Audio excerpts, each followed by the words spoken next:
అందరికీ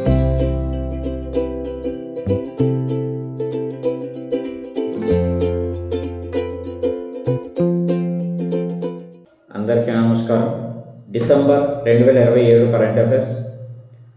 G20 2025 శిఖరాగ్ర సమావేశం అనేది దక్షిణాఫ్రికాలోని జోహాన్స్బర్గ్లో జరిగింది.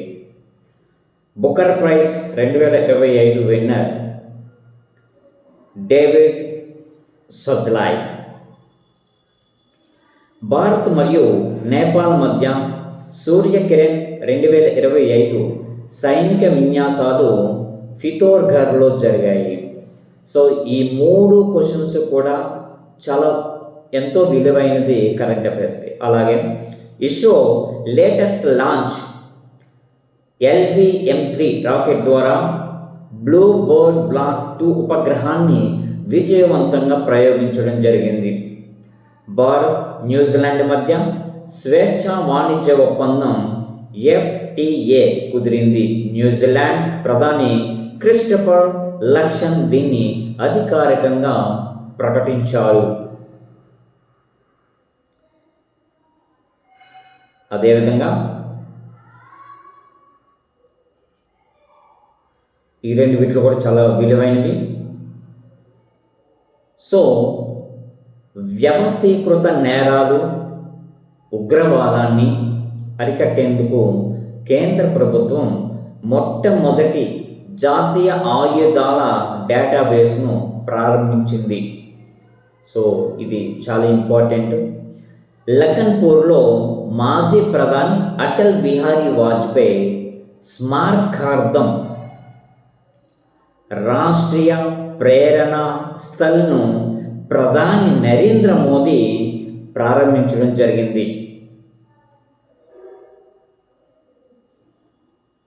అలాగే దేశవ్యాప్తంగా అభేద్యమైన యాంటీ టెర్రరిజం గ్రిడ్ ఏర్పాటు చేయాలని హోంమంత్రి అమిత్ షా పిలుపునిచ్చారు.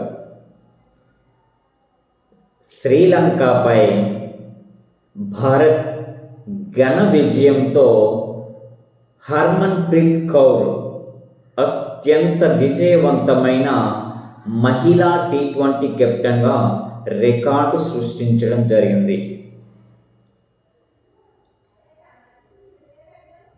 ప్రతి బిట్టు కూడా చాలా విలువైనది. రాష్ట్రపతి ద్రౌపది ముర్ము సంతాలీ భాషలో భారత రాజ్యాంగం యొక్క మొదటి అనువాదాన్ని ఆవిష్కరించారు. యునెస్కో క్రియేటివిటీ సిటీ అని ఒక నగరం అనేది చోటు చేసుకోవడం జరిగింది. యునెస్కో సృజనాత్మక నగరాలలో జాబితాలో లఖన్పూర్ గ్యాస్ట్రోనమీ విభాగంలో చోటు దక్కించుకోవడము ఒక మంచి పరిణామంగా చెప్పుకోవచ్చు. 2025లో 7 వ్యక్తులకు పద్మవిభూషణ్ అవార్డులు అనేవి లభించడం జరిగింది. మన భారతదేశం అనేది ఈ యొక్క అవార్డులను ప్రదానం చేస్తూ ఉంటుంది. భారత్ మరియు నేపాల్ మధ్య సూర్యకిరణ్ 2025 సైనిక విన్యాసాలు పితోర్ఘర్లో జరిగాయి. ఈ యొక్క క్వశ్చన్ కూడా ముందే వచ్చింది. 1-2 క్వశ్చన్స్ ఎందుకో రిపీట్ అయ్యాయి కాబట్టి సో నెక్స్ట్ వీడియో నుంచి రిపీట్ అవ్వకుండా చూసుకుంటాను నేను. సో అది 8వ పే స్కేల్ కమిషన్ 2026 నుంచి కేంద్ర ప్రభుత్వ ఉద్యోగుల వేతనాల్లో మార్పులను తీసుకురానుంది అన్నారు.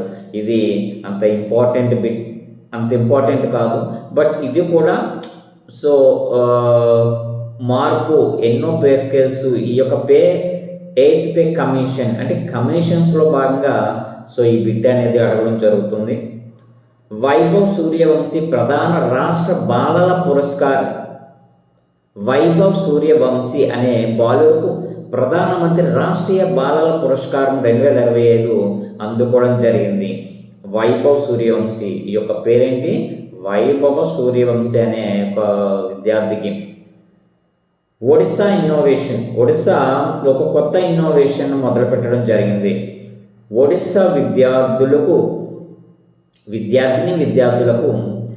అందుల కోసం స్మార్ట్ కర్ర మరియు స్మార్ట్ కళ్ళద్దాలను ఆవిష్కరణ జరిగింది. అంటే ఎవరైనా కళ్ళ లేని వ్యక్తులకు ఈ యొక్క ఇవ్వడం ద్వారా ఒక స్మార్ట్ కర్ర, స్మార్ట్ కళ్ళద్దాలు అనగానే మీకు అర్థమైపోయి ఉండాలి.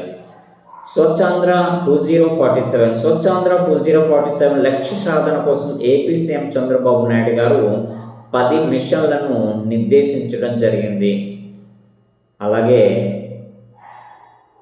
చంద్రబాబు నాయుడు గారు 2020 అని ఒక విజన్ కూడా ఇంతకుముందు మనం చెప్పారు. 2025లో మొత్తం 7 వ్యక్తులకు పద్మవిభూషణ్ అవార్డులు అనేవి లభించడం జరిగింది. ఇది ఇందాకే వచ్చింది కాబట్టి మీరు ఏమేమి అనుకోవద్దు, స్మాల్ ప్రాబ్లం వల్ల. సో అదేవిధంగా ఐసీసీ ఛాంపియన్ ట్రోఫీ అనేది 2025 ఐసీసీ ఛాంపియన్ ట్రోఫీని భారత్ కైవసం చేసుకుంది.